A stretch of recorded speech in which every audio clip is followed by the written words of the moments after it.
Okay, folks, we'll get started. The session's being recorded and we'll share it with everyone later on. So just some introductions. I'm Paul Munns. I'm the Corporate Account Manager with the Corporate Governance Institute. And my colleague here, Fergal O'Neill, is a consultant in the business too. So myself and Fergal spend most of our days speaking to delegates, professionals from different countries who are either on boards at the moment or they're in a business role where they're transitioning onto a board at some point in the future. And we'll try share some of those experiences with you today. So this is what we're going to run through in about 15, 20 minutes. And please feel free to ask questions, during or after the session. We'll answer everything. We'll stay as long as needed. It's just an introduction to our brand, an overview of who we are. I'll explain a bit around the background of how we exist and why we exist, and then we'll get into the course itself and its deliveries. Hi, Denise, nice to see you. And the exams and then some of the housekeeping, and then time for Q&A.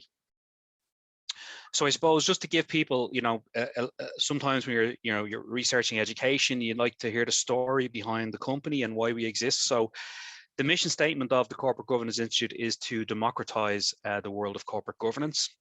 There's increased scrutiny on boards around the world across all sectors for lots of different reasons, as to who's on the board, why they're on the board, how up to date is the board, how dynamic is the board. There's a lot of disruptive topics hitting industries like ESG and technology and digital transformation. So there's a lot of scrutiny and there's a lot of challenges for the modern day boards and directors. But sometimes education in this space traditionally has been sometimes difficult to find, can be quite long and expensive. So the Corporate Governance Institute has been set up by David Duffy and Anthony Quigley. David's a corporate governance practitioner and expert. He's been working in the space for the last 25, 30 years plus. So he's established a really good experienced faculty, and Anthony is an education technology specialist. So what we've built here is a code of practice based on a syllabus that's been validated by an academic institution, which we'll talk about shortly. And it's really just trying to give directors or people who are involved in governance in different roles and levels of the business a really clear picture of what good governance looks like. And we'll talk about that during the program. So I suppose when you are researching education, professional education, it's always good, and we recommend people do a lot of research into who's behind the institution, why it exists, what gives it its authority in the space. So we have these touch points. These are our 4 bullet points around authority. And again, we can share information today or via email if people want any further clarifications, but it is important.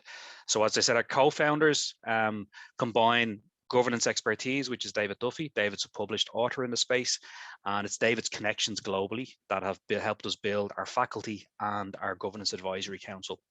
As I said, Anthony Quigley is an EdTech sort of entrepreneur. He's set up other professional standards, such as the Digital Marketing Institute, which is around over 12 years plus now. It started in Ireland and is now a global brand. It's been acquired by a US equity firm and has delegates and partners in over 100 countries. So it's a genuine global certification brand. Our model is very similar to that. In terms of our faculty, so we're an industry-led faculty. All of the people who've helped us build our modules and who teach on the modules, whether it's live or on demand, the different formats available, they all work in the space. They're experienced executive or non-exec directors. They offer governance advisory services. They have different areas of specialization, whether it's financial matters, risk, board culture, etc. So it's very much experienced practitioners facilitating education to other very experienced business professionals.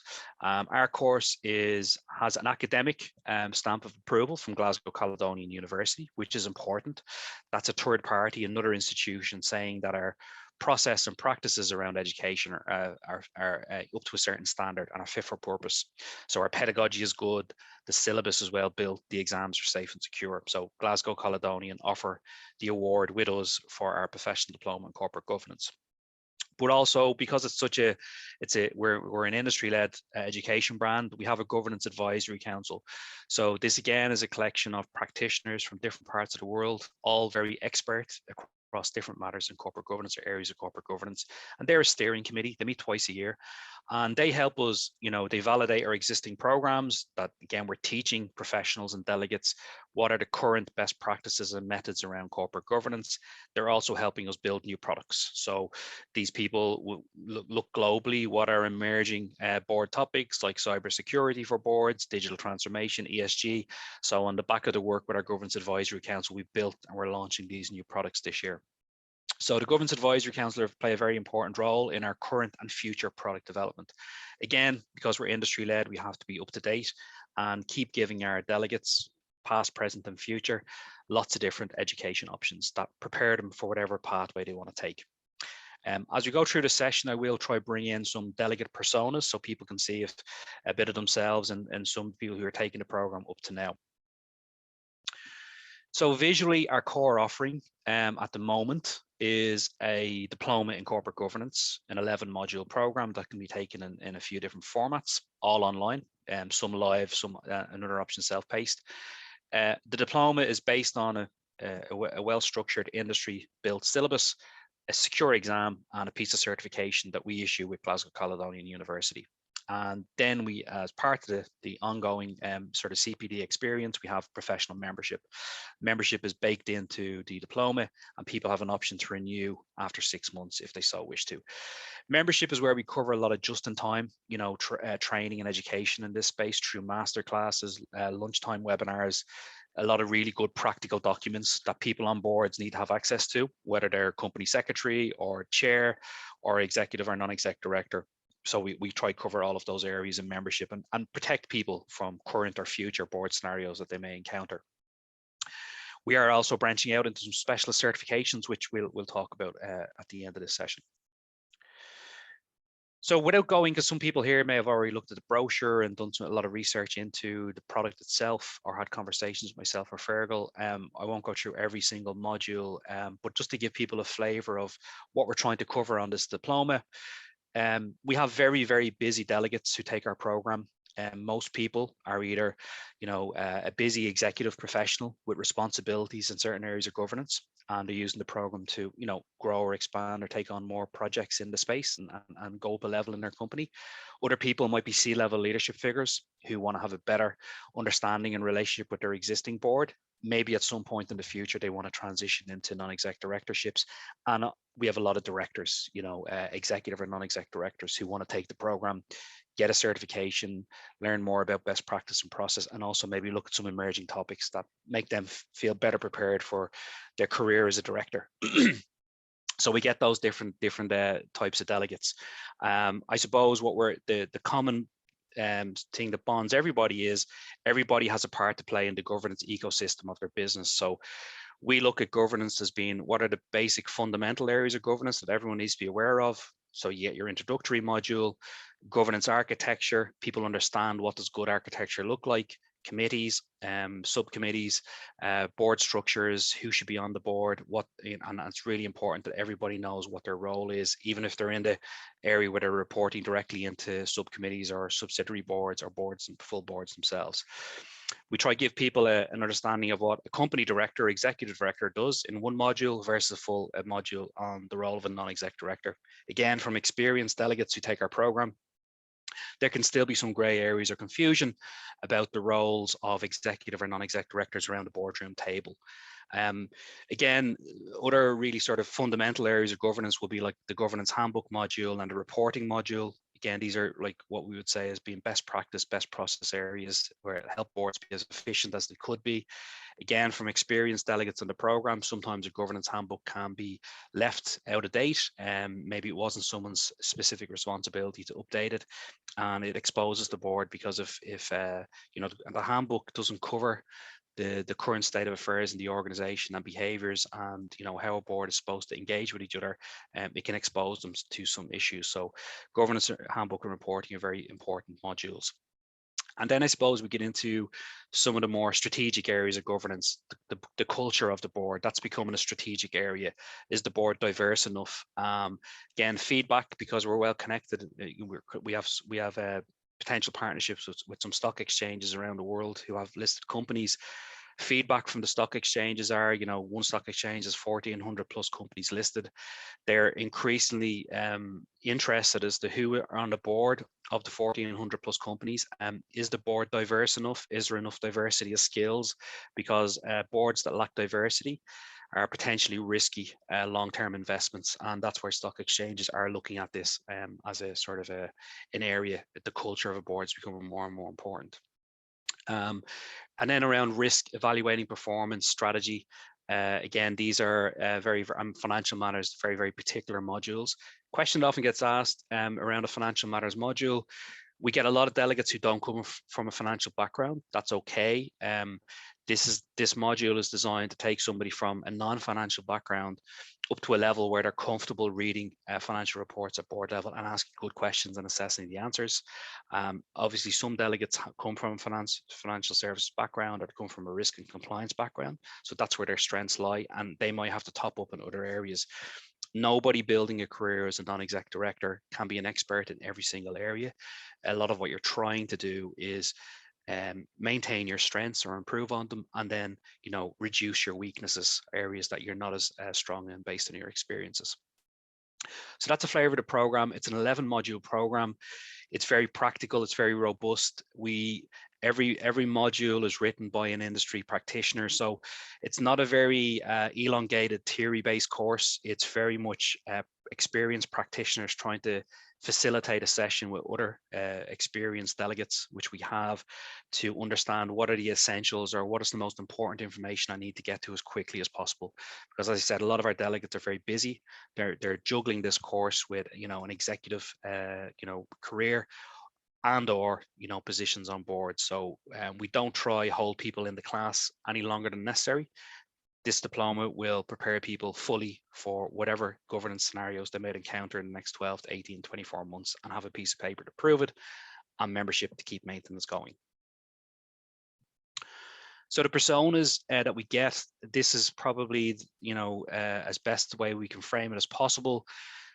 The obvious one is directors, non-exec directors. So again, the global market, in most markets around the world, it might vary from market to market, but the general consensus would be probably less than 10% of people who sit on boards around the globe or in developing or developed economies have a formal certification in corporate governance. So a lot of people get appointed to boards based on their experience and resume, which is fine. But it also can produce risk.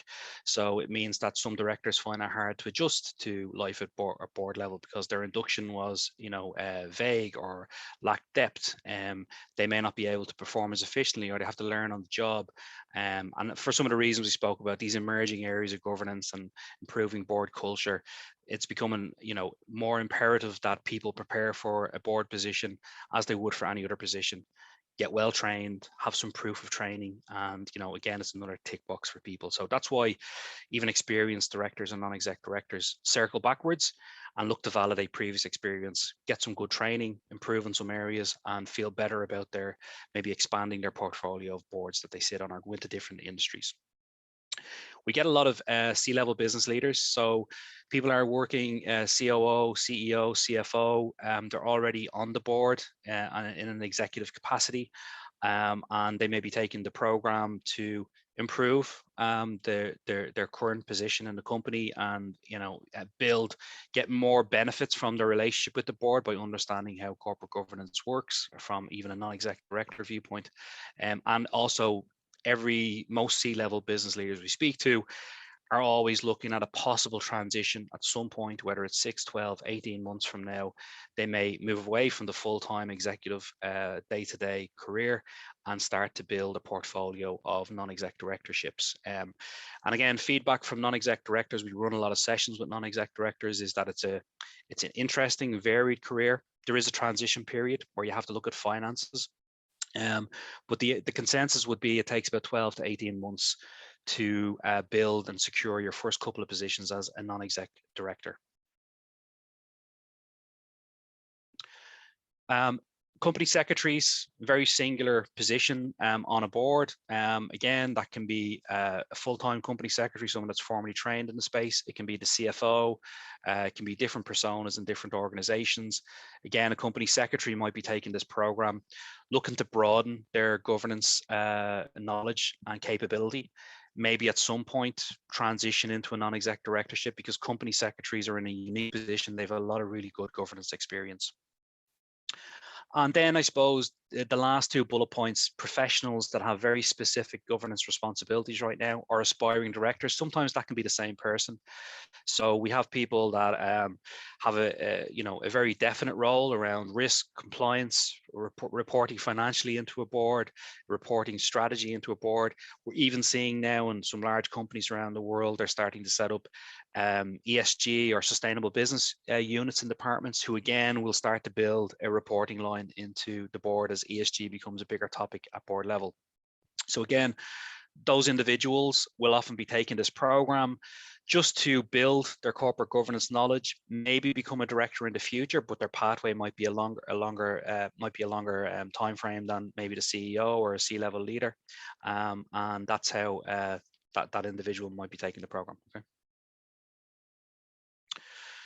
So we'll just go through a couple of slides around the course delivery and membership, and then we'll take some questions. I see one in from Denise, which we'll answer just at the end of the session. It's only a few more minutes. So as I said earlier, the course is pretty robust. It's for busy professionals, so we've condensed it into 33 hours of learning, whichever format you take. Depending on your governance experience, a delegate might spend another 20 or 30 hours revising, reviewing, reading other materials. So that can be the sort of study window, 33 hours to 60 hours and everything in between, and depending on how much application you want to give to the program. If you pick a live option, everything gets recorded and that becomes part of your revision for the exams. The exams we do, again, bearing in mind, are delegates. These are professional exams. They're computer-based. They're multiple choice questions. Again, that suits the flexibility of our delegates and learners. Everyone taking our program, whatever the persona they are, have mostly completed quite high-level academic programs in the past. They've written very extensive assignments. They write very complex business reports. Our exams are just simply designed to make sure you walk away with a thorough testing of your knowledge in the specific areas of corporate governance. So that's what we build the exams around. It's very flexible. It's an online system. So each exam is about 90 minutes long, and there's approximately 75 to 80 questions per exam. And you get an overall grade from the 3 exams. Exam 1 is based on module 1 to 5 on the program. Exam 2 is based on modules 6 to 11, and exam 3 is based on the case studies that are taught out during the program. So the course delivery, here's the options. We do live Zoom, which is online, and you do part-time or full-time. Part-time is picking where you do 1 lecture a week for 11 weeks from 6:30 p.m. to 9:30 p.m. GMT +1 now, with the time going back. So it's studying 1 evening a week for 11 weeks to get through the program with another group of professionals online who could come from the UK, Ireland, Europe, or further afield. Then we have an intensive bootcamp, because it does suit some of our delegates to study intensively. They're capable of doing it. They've done it in the past. It suits them to take a week off work, or their company are happy to sponsor them, or a director has a quiet window in a quarter, and they do the learning in 1 intensive week where you do 2 modules a day, and then do your exams within the next couple of months after that. We also have a self-paced option. Again, for flexibility, learners around the world, different time zones, and they'll study across their own time zone and format, and they get through the syllabus, the exact same syllabus and exams as someone studying live. Because corporate governance is very much enhanced, your learning is enhanced by having live sessions and connecting with other peers around the world. We run master classes every 2 weeks for all delegates, but particularly the self-paced delegates, to log in for 90 minutes and follow a case study live with an industry expert, and also discuss with your peers and have breakout sessions. And we also have a networking session too. So again, cognizant of the fact that Governance is very much an area where you have to discuss scenarios with your peers, with other experienced professionals, and make connections. You can never have too many connections as a current or an aspiring director around the world. So those master classes are an important part of the self-paced option. So just some upcoming dates for people to be aware of. We have a full-time course starting next week. Probably still have some people booking on late over the weekend, not many. It's pretty much full at the moment. May 24th, we have part-time program starting and another full-time course starting on July 25th. The online self-paced option, we have a cohort start every month, ostensibly the 15th, sorry, of every month, but essentially people pay and get access at all times of the month. It's just an official cohort starts once every month to articulate your exam eligibility.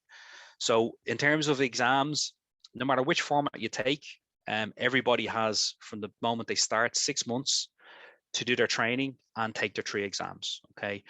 But generally you position your exams, align it with your training. So if you do the bootcamp, you're more likely to do your 3 exams within 6 to 8 weeks of completing the week-long training, because there's a momentum to your knowledge and you do your revision and complete the exams. If you do part-time, you're more likely to do 1 exam maybe during the program after module 5, and then complete your final 2 exams after week 11. With online self-paced, again, depending on when you complete your modules, you'll position your exams around that. We also have live course dates available in September, October. Some people are booking on to those dates already. You can speak to myself or Fergal about that. So the basic steps to enrollment, we encourage everyone to have an individual conversation. Some people might ask questions today and we'll answer them, very transparent, but you like to talk about your own projects or career pathways one-to-one. Myself and Fergal are here to do that. If you're booking well in advance, there's a 10% booking deposit. Some people are booking on quite short to a program starting next month. They're more likely just to pay the course fee, okay? We have very flexible payment options. You can pay bank transfer, credit card, debit card, or PO. We offer corporate training rates. We do have corporate clients, large banks across the UK. We've got some groups from the NHS, et cetera, et cetera. So 2 last slides, and then I'll jump into the questions for people. Membership is, a really important product for us, a service that we provide. It's got a huge library already. If you pick out, there's something in there for everybody, but probably based on speaking to delegates, what do people use most in membership? They love the practical guides and documents that we provide. So again, if you're on a board that wants to repurpose or changes board documentation, you can use some templates here that are very up to date and practical, and repurpose them yourself. So that's a nice practical advantage. People obviously like master classes, live sessions, workshops, chance to learn live, walk away with 2 or 3 key ideas about an emerging or an existing governance topic, bring it into your career, into your current projects that you might be working on or boards you're on. That can be a nice practical way to use membership.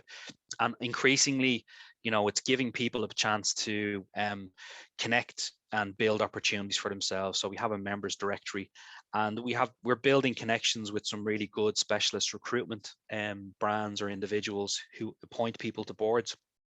And then members can decide, once they're certified, they can open up their certification in a controlled fashion to people that might be recruiting for boards. So, we've people recruiting for clinical boards, for boards of financial services. So there's all sorts of different specialties there. So that's the role membership plays. Membership comes as part of your diploma for 6 months, and you have an option to renew at the end of that 6 months on an annual basis. The membership fee is €345 per annum, or £295 sterling. Just to let people know, we have an enrollment offer in April. We've launched these new bonus, we call them certifications, in ESG, cybersecurity, digital transformation, the role of an effective company secretary.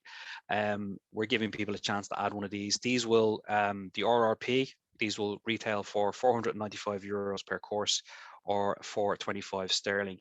But we're giving people an opportunity to add these to their full diploma course package if they commit to a program, our future program, in April.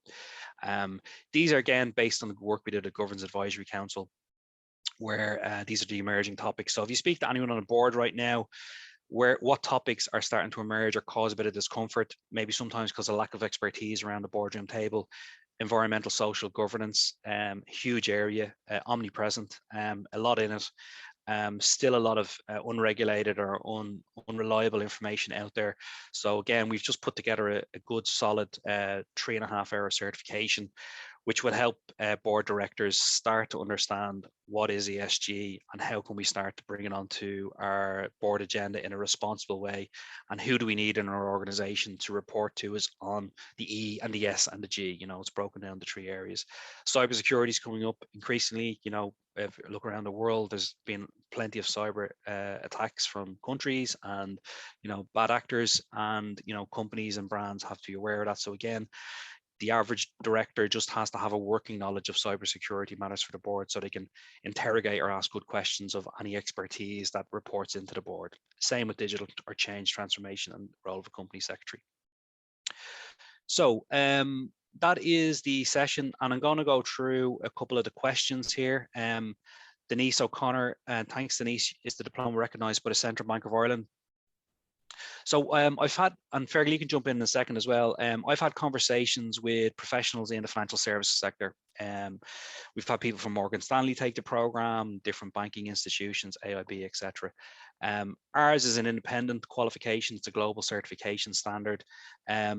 People who work in financial services often do very technical governance training programs from different professional organizations. Ours is more of a general corporate governance diploma, so it's for directors and boards across all sectors. So people from financial services come and take it. I don't think it's Fergal. Do you want to jump in on the recognition? No, I'll just jump in there as well. There's no regulatory requirement from the central bank at the moment to possess qualification in corporate governance as a director, but this is changing with ever increasing regulation. I'm sure in the years to come, the central bank may require people that hold positions to have a qualification in corporate governance. At the moment, there is no requirement from the central bank.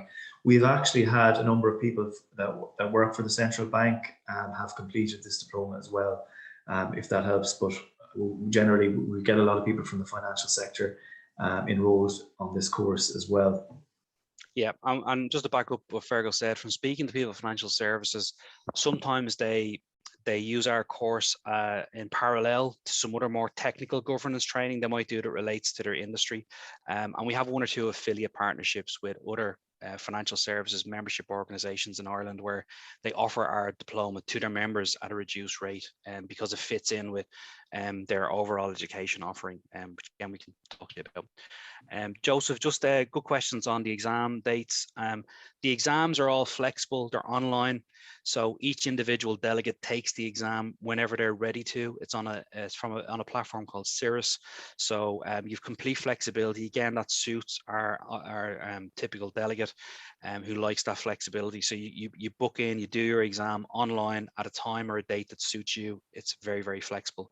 It's you just do your exam 1, 2, and 3 when you feel ready to do so, based on the syllabus, the structured syllabus that we take you through, whether it's live or online. Around part-time, yes, when we do live Zoom, we record everything. So if a delegate misses a part or a full module, they can watch the recording. Some people, you know, a project comes up and they have to miss a few sessions. They just watch they get pretty much everything that you would get at the live experience, just you're not interacting in person at that time, but everything's captured and you watch the full session again. Thanks, Alison. Thanks for attending. I have a question here from Gay. What is the typical class size?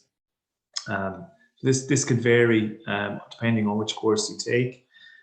Typically, depending on the time of year, it could range from 14 to 25 on a particular course. So it varies on which course you take.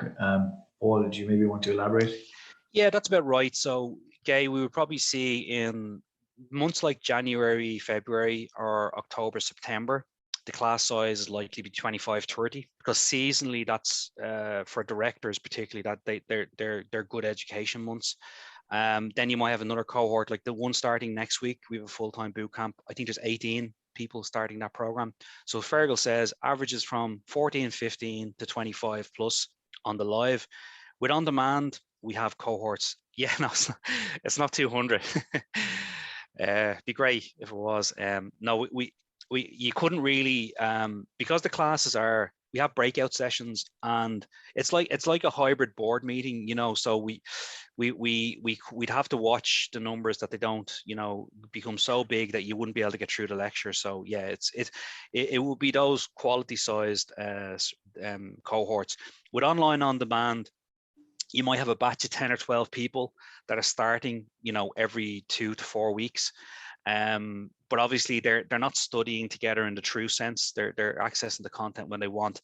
And the master classes could be a bigger group, but that's okay, because that's the way it's designed. Every couple of weeks, it's just a chance for more connection. Okay. Yeah.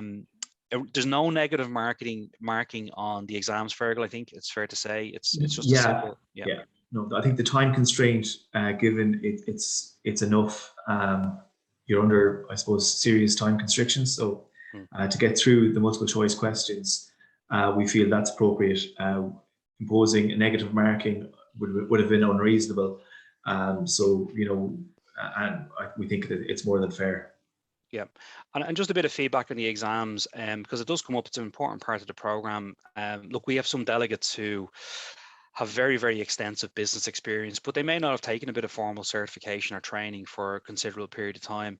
And you'd always be reticent about doing any sort of exam. But like I always say to people, the exams are, you know, practical, common sense based exams. So people take starting the program just on their business and governance experience alone, you know, they'll be able to make a good educated attempt at most of the questions already. The core syllabus is there just to give you the specialist knowledge to answer specific questions and get through the exam and get certified.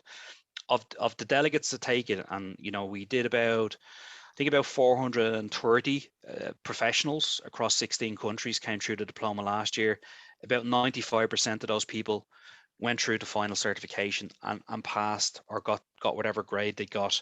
That's a very, very, very high completion rate for a certification standard. And the reason is probably because the subject matter, people generally don't take a governance program that aren't already involved in some area of governance. So they're very committed to finishing what they started, and we've a very experienced delegate base. So hence that's why the certification rates are so high. So it's a good solid test of your governance knowledge. There are some time constraints, but it's not, we haven't designed it in such a way that it's trying to catch people out or make it too difficult. Gay, you will find some of the, we provide everything online. Okay, so you get access to this learning portal and packages of documents that you can go and read, white papers, PDFs to complement your course format, whether it's live or on demand. Occasionally, some of the faculty members might recommend a book that they found very useful in their career, and they're optional. You're not tested on those materials, but they will make some recommendations for printed materials that if you choose to, you can go purchase yourself.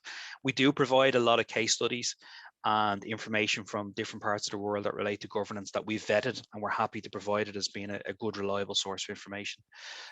So that's I suppose we're given a lot of recommended reading if you want to drill down deeper into a particular area. So you're given the resources to do that if you want to really focus on certain areas of interest. Thanks, Fergal. So we're coming up onto 34 minutes. We're conscious people can be busy and around the lunch hour. We'll stay as long as there's questions. What are the next steps? Myself and Fergal will send everyone out a follow-up email with a recording of the session. If you have any specific questions, feel free to ask them via email or book in a consultation with myself and Fergal. I said we're speaking to people every day. We don't have all the answers, but we can give you insights as to how maybe someone similar to your persona. Thanks, Gay. The National Framework Qualifications. So Fergal, we will send that to you, Gay, but it's true. It's a professional diploma awarded with Glasgow Caledonian University. So it sits on the European Qualification Framework, I think at level 5, Fergal. It's level 6 in the Irish qualifications framework, level 5 on the UK, level 7 on the Scottish, and level 5 on the European qualifications framework. So we've sought a global accreditation for this diploma. We do have delegates from mainland Europe, mainly Ireland and the UK. So we've sought that accreditation in multiple areas as well to make it that global network and global accreditation for all the delegates involved. Yeah, no, good questions, Gay. No, these are the questions you should be asking. So yeah, as Fergal said, our model is very much like the Digital Marketing Institute. So for people studying directly with us, we have to have a third party saying we're fit and proper and as an academic qualification. We just go through Glasgow Caledonian, so the SQF maps onto the EQF is the overriding mapping framework, and then Ireland, the UK, Wales, Scotland, all countries in Europe map onto that framework. It can get complicated. Academically, this would be below a degree, but again, I suppose our delegates, most of our delegates, if not all, have fairly high level academic qualifications. They will come to us because they want something that is very practical, okay, but it's nice to have a good piece of paper and a bit of security of a university behind it as well. In terms of our, it's good for you to notice as well, we're building international partnerships. So we might have universities who buy our syllabus and they'll offer a dual certification to younger, maybe graduates or people studying master's programs. We have some new partners just launching across the MENA region or Malta, Greece. Generally, they're private organizations who they offer governance advisory services or they offer governance training already, and they see a value in bringing an international standard into their country. So the beauty of one piece of paper, one exam, one syllabus, it brings some standardization to governance, no more than any other topic. So that's what our model is there to do. So that's just a bit of flavor of the international, where that resonates for if I was an individual person buying the program. I just want to see that the certification standard is well built, has growth potential, is going to grow in volume and quality of delegates. So we're very transparent. We'll share everything with you. So as a younger education company, you have to be. No problem, Gay. Thanks very much. We'll give it another minute or two. If people have any questions, they can pop it in. And as I said, we'll feel free to follow up with us next week at any stage. And book in a call if required. Brilliant. Maybe we'll just mention that we'll send out a recording of today's session as well. So there are a few people that couldn't attend today, so they'll be emailed also. Yep. So we'll probably end the session if there's no more questions. Thanks everyone for attending today. We appreciate your time.